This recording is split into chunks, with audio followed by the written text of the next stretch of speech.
చెత్తగా ఓడిపోయిన వాళ్ళు ఆరోపణలు చేయడం తప్పండి. మీరు ఇందాక అన్నారు అవ్వా తాతల ప్రేమలను. ప్రేమ అనేది విషపు ప్రేమ, విషపు కవుగిలి.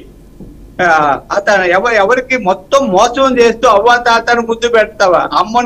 అమ్మకు దిక్కు లేదు, చెల్లికి దిక్కు లేదు, బాబాయికి దిక్కు లేదు, బాబాయి కూతురికి దిక్కు లేదు, ఇంట్లో తనతో పుట్టిన వాళ్ళకు దిక్కు లేదు, కట్టుకున్న భార్యకి దిక్కు లేదు, ఎవరికి దిక్కు లేని ఇతను అవ్వని తాతని చెల్లమ్మను కన్నమ్మను పిన్నమ్మను ఆయమ్మను అంటే ఎవరండి?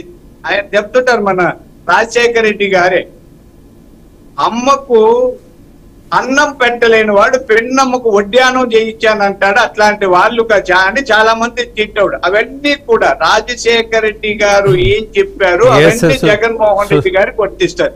ముగుడిని కొట్టి మొగసాలకి ఎక్కినట్టు ఆయన చెప్పే సామెతలని. అంటే మొగుడిని ఇంట్లో కొట్టి బయట వచ్చి మొగుడు తప్పన్నాడు. అట్లా అంబటి రాంబాబు వాళ్ళంతా ఇదే పని. కొంతమంది అంతర్ధానం అయినారు. ఇంకా మా రోజా గారు ఇంకా కనపల్లి, ఆమె ఎక్కడో గజ్జలు కట్టుకుంటుంది కాళ్ళకి ఎగరడానికి. ఇంకా కొంతమంది ఎక్కడెక్కడ ఉన్నారు, అందరూ వస్తారండి. వచ్చే వరకు ఆగుదాం.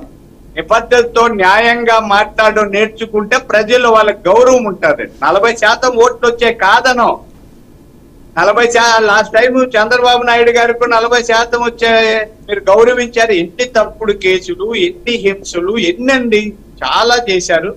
కాబట్టి దేవుడు సరైన శిక్ష విధించారు, ఫలితాన్ని అనుభవించక తప్పదండి.